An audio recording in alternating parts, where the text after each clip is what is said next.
já está aqui com a gente também. Oi, Tainá, bem-vinda. E temos na tela também a Carla Ferreira, que é pesquisadora do INEP, o Instituto de Estudos Estratégicos de Petróleo, Gás Natural e Biocombustíveis. Carla, boa tarde. Seja muito bem-vinda aqui ao Visão CNN. Boa tarde, Roberta. Boa tarde, Tainá. Agradeço pelo convite para participar aqui do debate no jornal. Thaís Herédia já chega com a gente nesse papo também. Carla, sobre esse congelamento do ICMS, quais são os impactos dessa medida? Porque o consumidor vê essa notícia do congelamento, as falas dos governadores, mas também a fala do presidente falando que nos próximos 20 dias podemos esperar novos reajustes. O que dá para a gente esperar, então, dos preços na bomba? Então, como bem foi colocado na reportagem, a ideia é que se congele o preço de referência para a aplicação da alíquota percentual do ICMS. Então, os estados acordaram de forma unânime que se impõe esse congelamento da referência ao longo dos próximos 90 dias.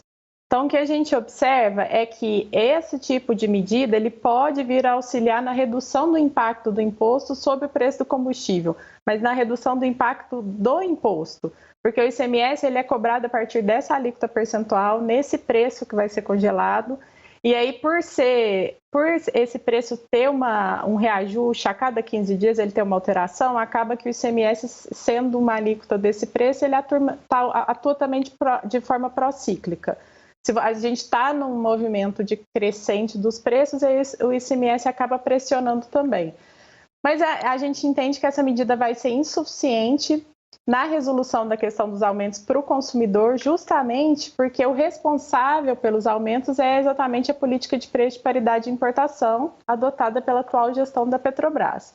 Então, como havia falado anteriormente a Thaís, na medida que os preços internacionais do petróleo e o câmbio estiverem crescendo e o câmbio estiver desvalorizado, a gente vai ter uma pressão nos preços internos, vão continuar numa crescente e o impacto do congelamento do preço de referência do ICMS vai ser muito baixo e provavelmente não vai chegar no preço na bomba.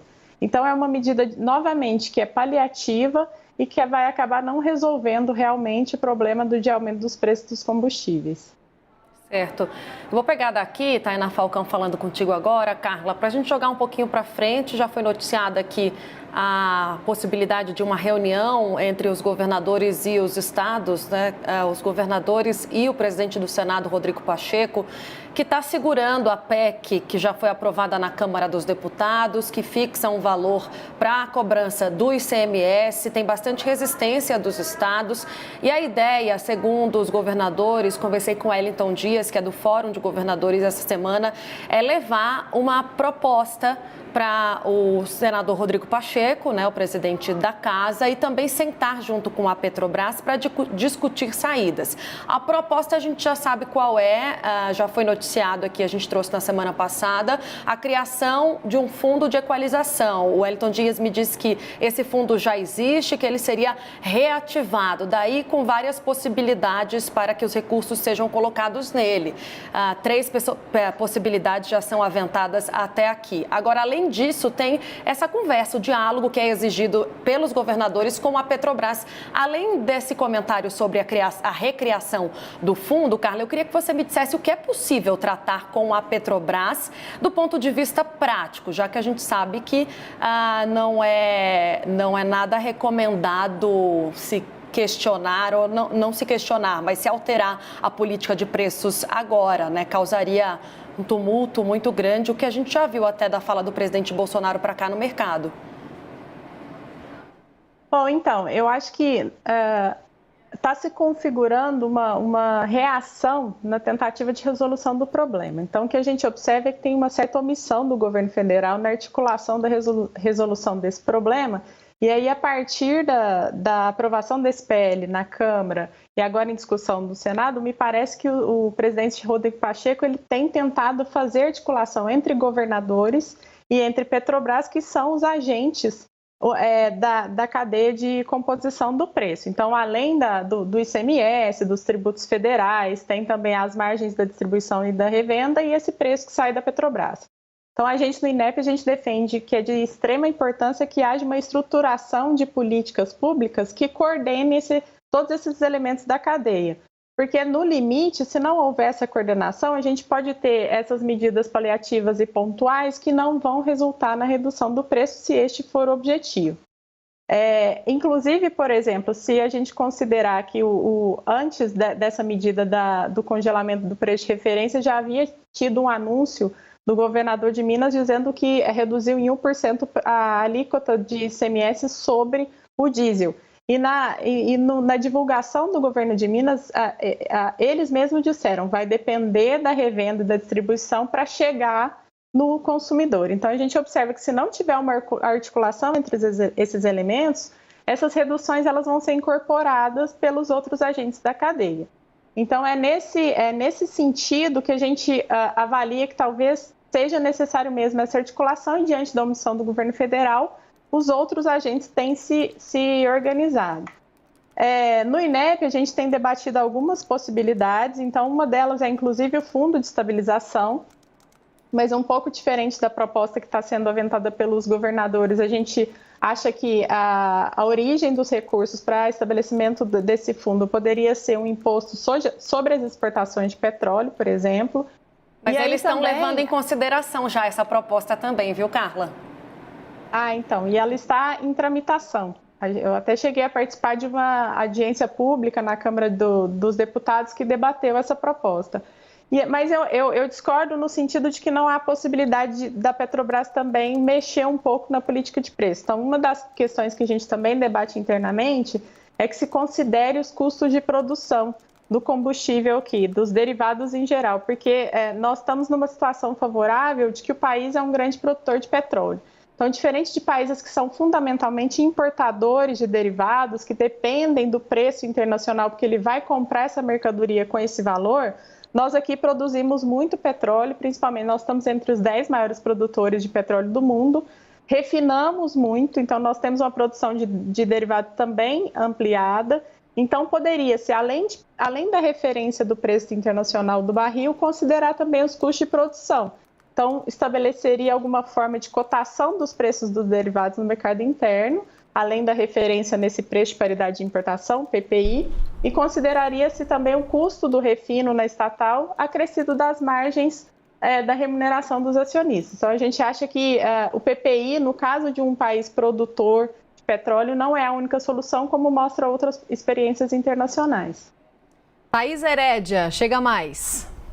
Oi, Carla, boa tarde. Carla, no fim das contas, todo mundo quer saber quem vai pagar essa conta, né? Quem vai financiar, pelo menos, essa política pública.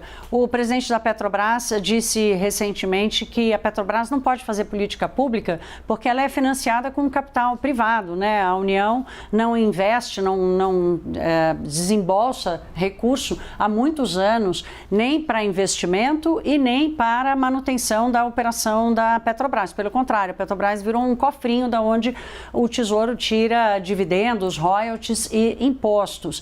E o consumidor fica se perguntando, vai sempre sobrar para mim? Então, o presidente da Petrobras diz, a Petrobras não pode fazer política pública porque ela precisa do capital privado. Então, minha pergunta para você é sobre essa fonte de financiamento, né? Como fazer política pública sem combinar com o capital privado antes ou sem gerar um prejuízo para a companhia antes que a política pública dê certo? Certo, Thaís. No caso, eu concordo com você que a Petrobras não deveria fazer política pública. Quem faz a política pública é mesmo o governo federal. E aí, eu tenho entendimento que a Petrobras é uma empresa de caráter misto.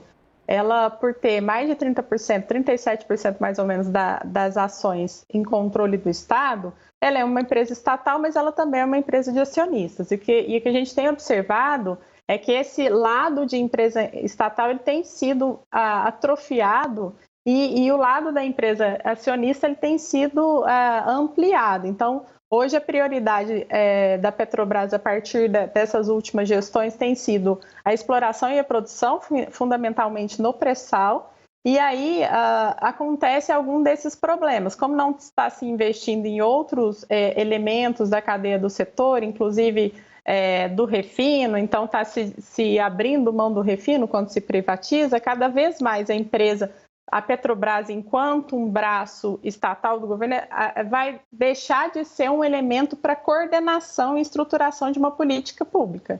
Porque é claro que, de alguma forma, a Petrobras tem que participar desse processo, mas de forma alguma dando prejuízo ou alguma coisa nesse sentido, mas considerar aquilo que é possível, que é o elemento que ela tira da terra, que é o petróleo, que aqui a gente tem em abundância.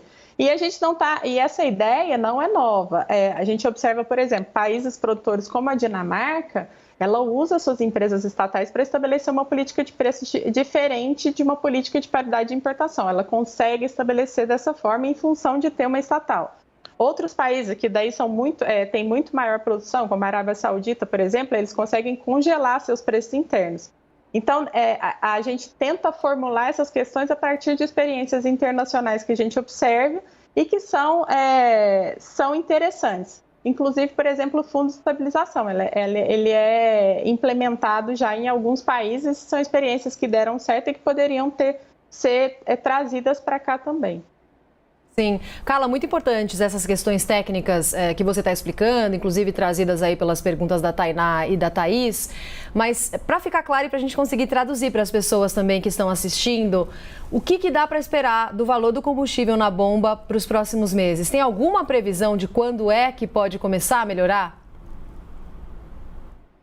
Bom, Roberta, diante da manutenção da política de preço, como eu falei anteriormente, sem estabelecimento de algum tipo de política pública ou um conjunto de políticas públicas, como a gente colocou anteriormente, inclusive poderia se estabelecer um mecanismo fiscal. Por exemplo, a CID, quando ela foi criada, ela tinha uma perspectiva de conseguir também reduzir a volatilidade dos preços internos. E ela acabou nunca sendo usada como esse mecanismo. Então, a gente poderia criar-se também algum tipo de mecanismo fiscal para estabilização dos preços internos.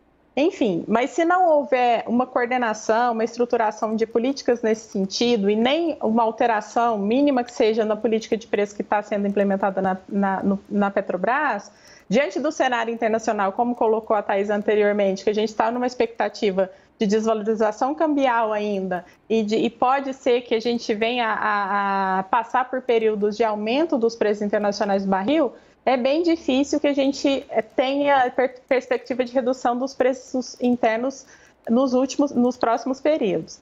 E aí é interessante se observar, quando a gente olha o histórico recente, o período em que o preço dos derivados foi menor foi exatamente mais ou menos ali em maio, junho de 2020, quando a gente teve aquela queda abrupta no preço internacional do barril. Naquele momento, a gente inclusive teve recordes de preço, né? O preço do petróleo nos Estados Unidos, ele bateu preços negativos. Então, naquele momento, se observou uma redução do preço interno. Então, a não ser que tenha uma alteração no contexto internacional ou também na nossa taxa de câmbio, que são duas variáveis relevantes, a gente não tem expectativa de redução do preço, a não ser que tenham medidas implementadas internamente. Tá certo. Carla Ferreira, pesquisadora do Instituto de Estudos Estratégicos de Petróleo, Gás Natural e Biocombustíveis, muito obrigada por essa conversa aqui com a gente hoje no Visão. Bom trabalho para você, bom feriado também. Obrigada a vocês. Boa tarde. Boa tarde.